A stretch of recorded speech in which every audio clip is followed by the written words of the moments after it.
강의 생명력. 그 힘으로 무르익은 맛이 있습니다.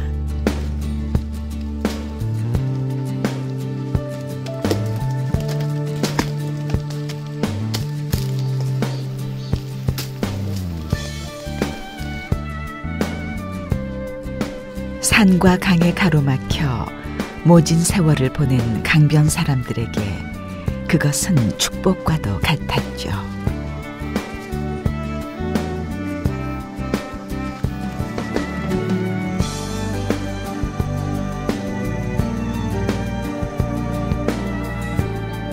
봄, 여름을 거치며 제 속살을 키워온 잣. 지금도 그 강변 산자락엔 튼실하고 여문 맛이 익어가고 있습니다.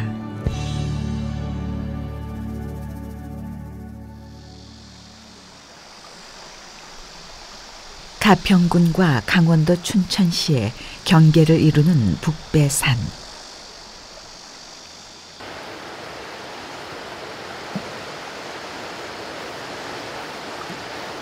골골이 흐르는 북한강이 산 깊은 곳까지 적시는 물 맑은 곳이죠. 그곳에서 만난 한 무리의 사람들. 수확철이 다 돼갖고 산신제를 지내러 갑니다. 뭘 수확하시는 거예요? 자수하기 때문에 안전을 기하는 그 산신제를 지내러 가는 겁니다. 산신제를 지내는 것은 잣 수확이 곧 시작됨을 알리는 신호탄과도 같습니다.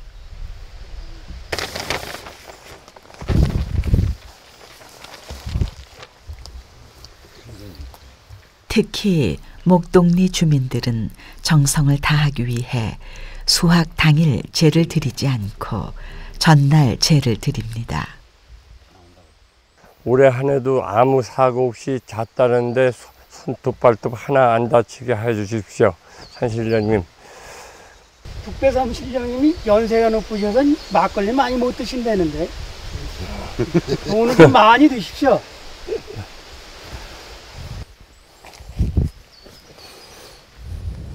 주민들이 매년 북배산 산신을 향해 이토록 갖은 정성을 다하는 데는 이유가 있습니다.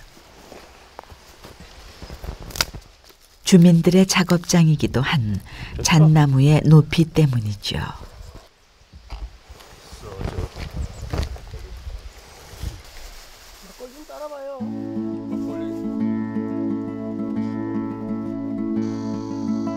잣나무는 보통 20-30m 꼭대기에 열매를 맺는 특징이 있는데 그것을 수확하려면 위험을 무릅쓰고 사람이 직접 꼭대기까지 올라가야 합니다.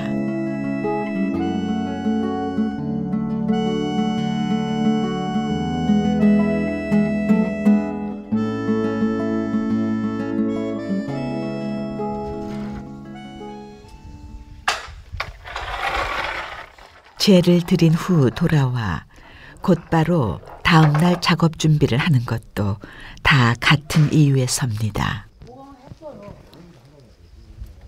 요 손에 들고 계신 건 뭐예요? 이거 이제 잣 깔구리라 해서 올라가서 이제 요 뾰족하고 이렇게 홈이 생긴 거는 이제 잣을 이렇게 여기다 껴서 이제 이렇게 밀으면은 잣이 떨어지는 거예요. 그리고 요거는 구부러진 거는 잣을 당기고 나무도 당기고 이렇게 해서 이렇게 만들어 놓은 기구거든. 이게 잣다는 기구. 긴 대나무 장대에서부터 잣다는 잣거리까지 모두 안전과 직결된 것이라 꼼꼼히 점검을 해놔야 모든 작업이 끝이 납니다.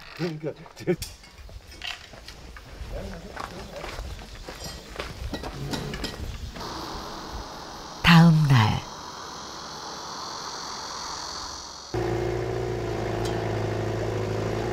첫 수확을 앞두고 서둘러 북배산을 찾은 사람들.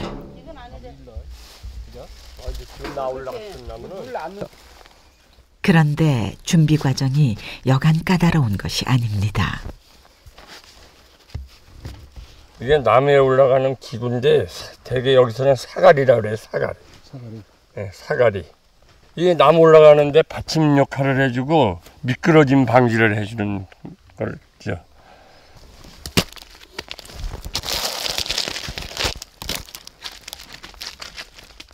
유일한 안전장치인 쇠깔창에 의지해 성큼성큼 나무에 오르는 정상국 씨.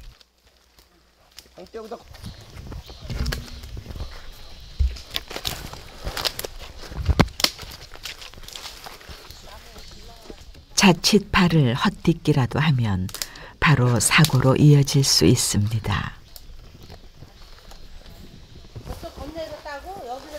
네, 그걸 저 생각을 하고 있는데 이따 저거 하시면. 그래서 잣수학에는 10년 이상 숙련된 작업자들만이 오릅니다.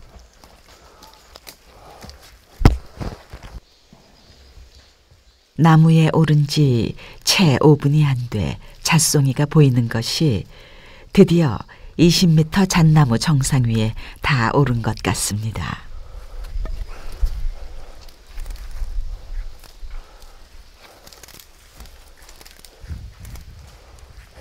좋죠. 힘은 들어도 아주 꼭대기에 올라보면은 마음이 상쾌한 게 시원해요. 아주 앞이 훤히 내려다 보이는 게. 잣나무 정상에서 바라본 북한강의 모습은 아름답기 그지없죠.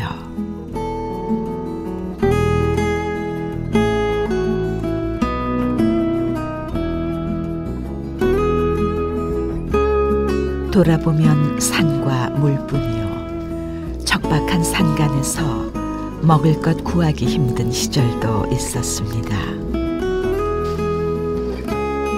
그때 마을 사람들을 구해준 것이 물길 휘도는 산을 따라 자라던 잣이었습니다.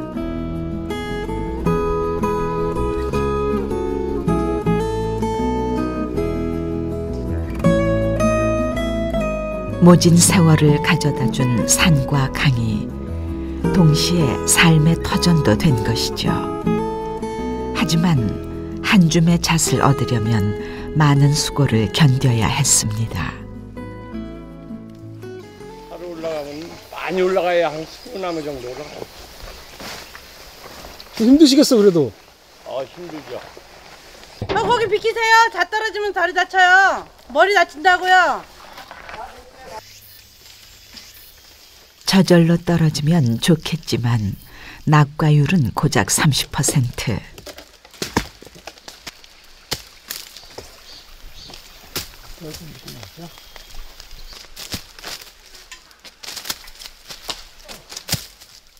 사람이 직접 따는 방법 외엔 도리가 없습니다. 여보, 나 어디 있어? 그러다 보니 한 해 평균 일어나는 추락 사고만 3-4건. 송경숙 씨의 남편도 그들 중 하나였습니다. 우리 애기 아빠는 한 10년도 넘었어요. 한번 올라가다 떨어질 뻔해서 죽을 뻔했잖아. 그래서 그 다음부터는 잣 따러 다니지 말라. 그러다가서는 작년에 이제 처음으로 이제 따로 다닌 거죠, 다시. 근데 잣은 돈은 되는데 진짜 내 생명 걸고 하는 거예요. 그래서 안 비쌀 수가 없어요. 9월부터 10월까지 2달 동안 10억 원이 넘는 소득을 마을에 안겨주고 있지만 잣을 따려는 젊은이들은 자꾸만 줄고 있습니다.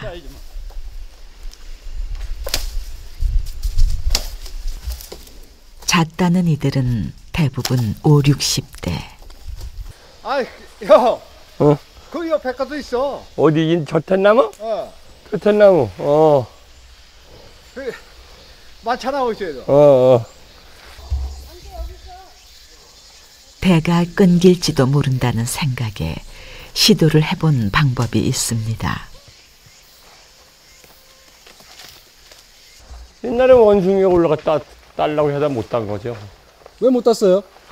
송진이 많으니까 사람도 송진 때문에 아주 힘들어 죽겠는데 원숭이가 손에 송진이 묻으니까 내려오지를 못하지. 잘 올라갔다가. 그래서 힘들어서 못해요.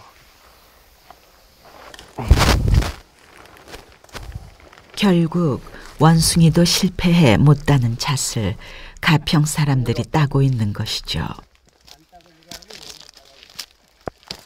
이게 전년도 잣인데 이게 이제 그 박매로 까거나 그러네. 이걸 이렇게 이제 이게 시커멓게 됐어도 이게 자달이 이렇게 좋잖아요. 긴 작업 끝에 주어진 시간.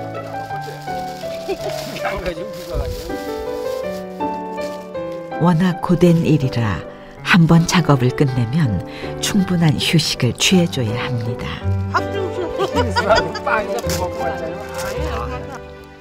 남이 쉽게 잘 올라가서 이제 편안한 자리 잡았을 때 그때지. 아주 위험한 자리 잡으면 힘들죠. 짜증나죠. 안 따지면 잘 안 보이면. 뭐 많이 딸 때가 좋긴 좋은데 밑에서 죽는 사람은 위에서 저기 다른 사람은 어떨는지 몰라도 그냥 떨어지는 소리가 좋아요. 어떻게? 막 우드득 떨어지면은 막 돈이 떨어지잖아요. 다 돈인데요. 맞아, 돈 떨어져.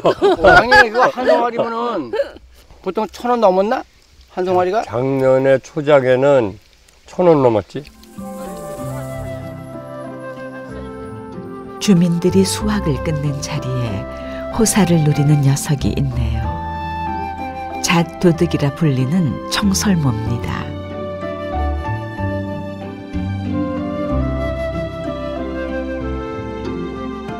사람의 도움 없이 자연의 힘으로 자라는 잣. 가평에서 특히 잘 되는 이유가 있습니다. 첫째는 이 북한강이 강을 끼고 있는 데가 잣이 잘 달리고, 그 원인은 습기가 많고 온도가 밤과 낮과 기온 차이가 많기 때문에 잣이 잘 된다고 대개들 얘기들 하시거든요. 어른들도. 전체 면적의 80% 이상이 산지인 가평은 골골마다 북한강이 흐르고 있습니다. 이때 강에서 발생한 안개는 잣나무가 잘 자라는 습한 기후를 만들어냅니다.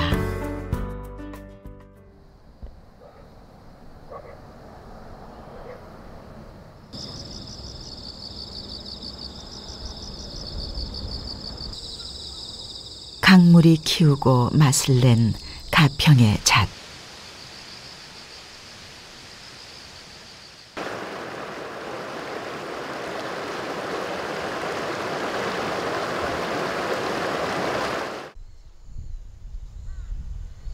타닥타닥 잣 까는 소리가 정겨운 북면 목동리. 모두 20살도 되기 전 산골짝으로 시집와 평생을 잣과 함께 살아왔다는 어머니들. 잣 한 알에 들이는 어머니들의 정성은 그때부터 시작됐습니다. 한 말씩 깔려면은 아주 뭐 밤새도록 틈만 나면 까도 한 말 까기가 어려웠어요. 이제 이걸 어떻게 한 말을 깔려면은 이틀도 바빠. 그랬는데 옛날에 저걸 까서 그 애들 가르친다는 게 말이 참 어려운 일이지. 시방에 누워서 밥 먹겨 애들 가르치는데. 양손 가득 물집 잡혀가며 밤새 깐 잣으로 자식들을 키워냈을 우리 어머니들.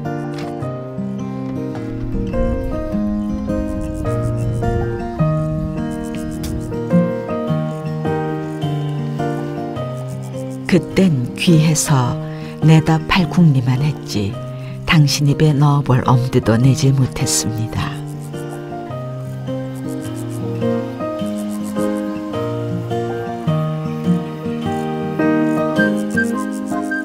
국물을 내야 해서 잣이 많이 들어가는 잣국수는 더욱 그러했습니다.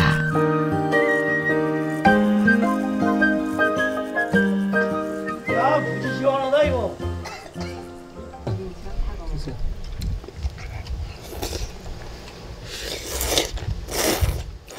하지만 이제 더 이상 아끼지 않아도 됩니다. 아주 고습죠. 고습고 잡숴보셔 고소하지. 북한강 이 호수를 끼고 있는 데라서 그런지 잣이 굉장히 맛있어요.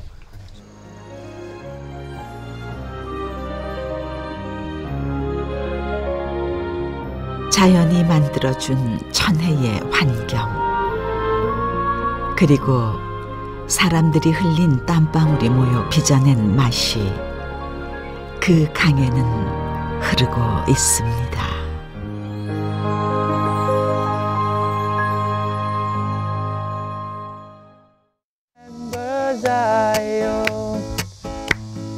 Let the words of our mouths and the meditations of our mouths be acceptable in thy sight here tonight. Let the words of our